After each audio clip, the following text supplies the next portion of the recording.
आइए दोस्तों, मैं स्वागत करता हूँ मेरे यूट्यूब चैनल पे।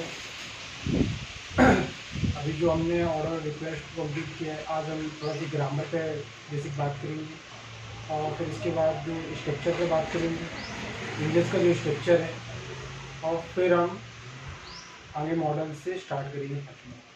तो देखेंगे स्पोकन इंग्लिश में आज की क्लास में मैंने को ग्रामर को लिया है हमने। ग्रामर पर्सन पुरुष रिलेटेड टू केसेस, केसेस से रिलेटेड। केसेस मैंने पहले ही बताया था, है ना। केसेस कैसे, है ना। आई यू वी 8 केसेस होते हैं। I we you he she it any man, 8 case होते हैं। सिंगुलर और प्लूरल तो दो पार्ट्स में डिवाइड होते हैं। फर्स्ट वीडियो में मैंने बताया था।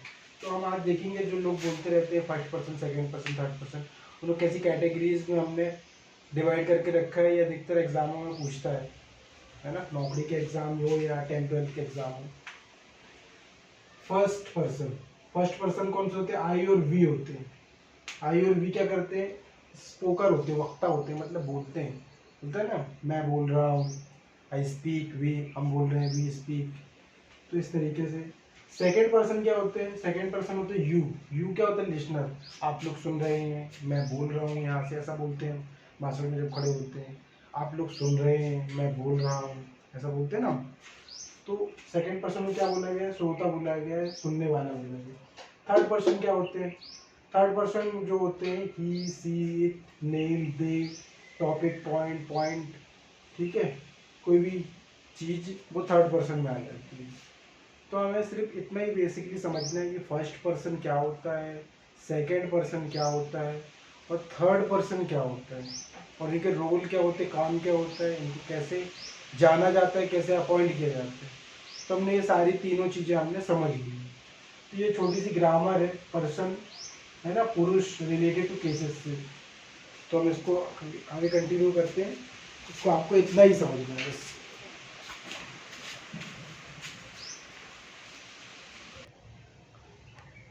आइए दोस्तों, हेल्पिंग पर देखेंगे।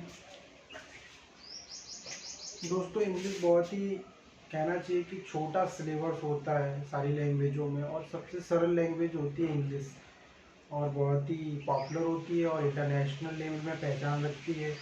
और सारी वर्ल्ड की कंट्रियाँ इंग्लिश से ही सारे काम करती हैं। तो दुनिया में केवल 24 प्रकार की हेल्पिंग वर्ब होती है जिससे इंग्लिश बोली जाती है। बाकी जो होती है वो हम वर्ब के थ्रू ही बोल लेते हैं, और कुछ मॉडल्स होते हैं, कुछ टेंस होते हैं, कुछ बी चैप्टर्स होते हैं वो बनाई जाती है, कुछ पैटर्न के थ्रू बोली जाती है। तो ऐसे करके बढ़ तो जाते हैं, लेकिन हम उनको काउंट नहीं करते। जो बेसिक स्ट्रक्चर है हेल्पिंग वर्ब का वो केवल 24 ही है। 24 आपने पकड़ लिया, बस आपकी इंग्लिश मजबूत होगी। आप इसी पर पूरी हर एक टॉपिक, हर एक सोच, हर एक डिस्क्राइब कर सकते हैं, प्रेजेंट से लेके पास्ट से लेके फ्यूचर से लेके सारी चीज़ें। बस इस 24 हेल्पिंग वर्ब सिर्फ आपको मैं ये सिखा रहा हूँ, बाकी तो आप सारी चीज़ें समझ जाएंगे। सिर्फ अपने स्ट्रक्चर में जो है subject plus helping verb plus main verb plus object plus etcetera. Subject तो वही रहेगा, हमेशा वर्ब भी फर्स्ट रहेगी, सेकंड रहेगी, थर्ड रहेगी, बस हेल्पिंग वर्ब आपको बदलती जाना है। जिस चीज़ की आवश्यकता हो तो उसके हेल्पिंग वर्ब रखती जाना है, बाकी ऑब्जेक्टिव वही रहेगा, कहाँ है आपको जाना है, कहाँ नहीं जाना है। और एक्सटेंशन में जो भी आपको जोड़ना है जोड़ते रहिएगा, बाइक से जाने, कार से जाने, जो भी दुनियादारी है। बस ऐसी इंग्लिश चलती रही, बहुत ही ईजी है। और पूरे वर्ल्ड में 4 ही स्ट्रक्चर बोली जाती है, simple, negative, interrogative, WH word, 3 ही स्ट्रक्चर है। बस बहुत ही सिंपल है।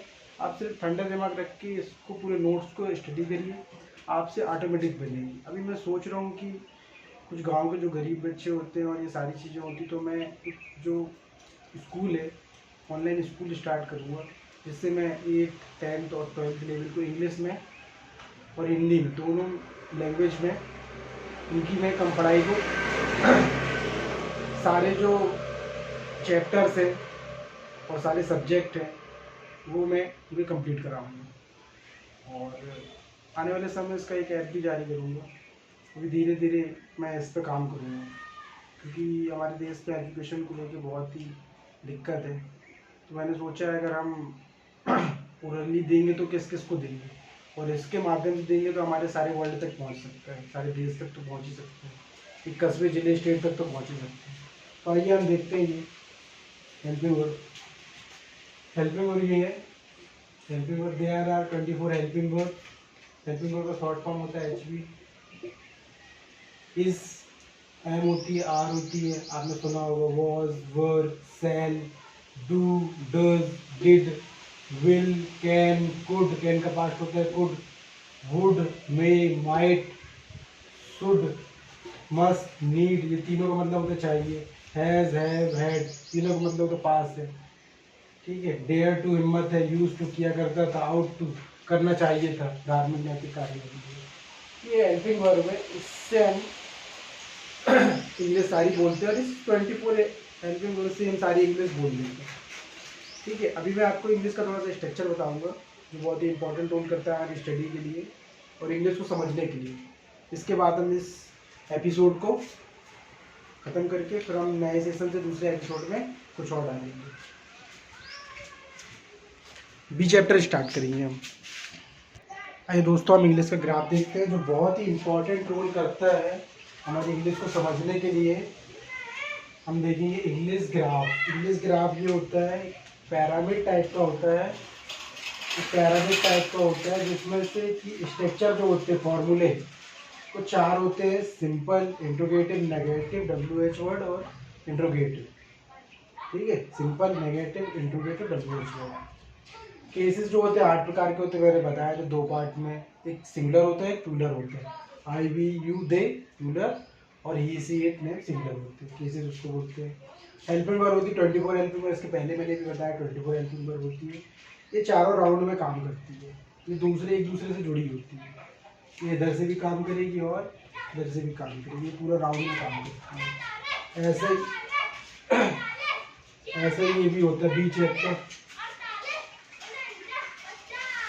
ऐसे बी चैप्टर होता है, ये पूरा ग्राफ होता है, ये ऐसा पूरा ग्राफ होता है। और बी चैप्टर होता है, बी चैप्टर मतलब एक विशेष प्रकार की हम इंग्लिश को बोलते हैं, थोड़ा सा मॉडिफाई हो जाती है, जो मॉडलिंग हो जाती है, जैसे कि शॉर्ट में बोलना, चलन में आ जाना, पैटर्न में आ जाना, उसको बी चैप्टर बोलते हैं। ठीक है। मॉडल्स, जो कि हम मॉडल्स जानते हैं, मॉडल्स क्या होती है, कैन होता है, कुड होता है, कैन का पास्ट कुड, शुड होता है, मे होता है, ये सब चीज़ें मॉडल्स में आ जाती है। टेंसेस हम जानते ही हैं, प्रेजेंट होता है, पास्ट होता है और फ्यूचर होता है, इसकी हेल्पिंग वर्ब हम जानते ही हैं। ठीक है। Do, does, is, am, are, was, were, did, है ना। फ्यूचर के लिए विल बी, इस तरीके की है। तो इस एपिसोड में इतना ही। आगे का एपिसोड देखने के लिए प्लीज़ मेरे चैनल को सब्सक्राइब करें ताकि मेरा चैनल प्रमोट हो और मैं आने वाले समय में अपना फ्यूचर और अपनी लाइफ को इस पर ज़्यादा से ज़्यादा टाइम और स्पेंड करूं और आपसे जुड़ा रहूं और आपके लिए बहुत ही पढ़ाई करूं और बहुत ही मेहनत करूं और आपके लिए अच्छी अच्छी चीज़ों को सरल करूं और सरल करके फिर मैं आपको यूट्यूब के माध्यम से पूरे वर्ल्ड को टीचिंग प्लेटफॉर्म के लिए अच्छा एजुकेशन प्रोवाइड करूँ। Thank you so much.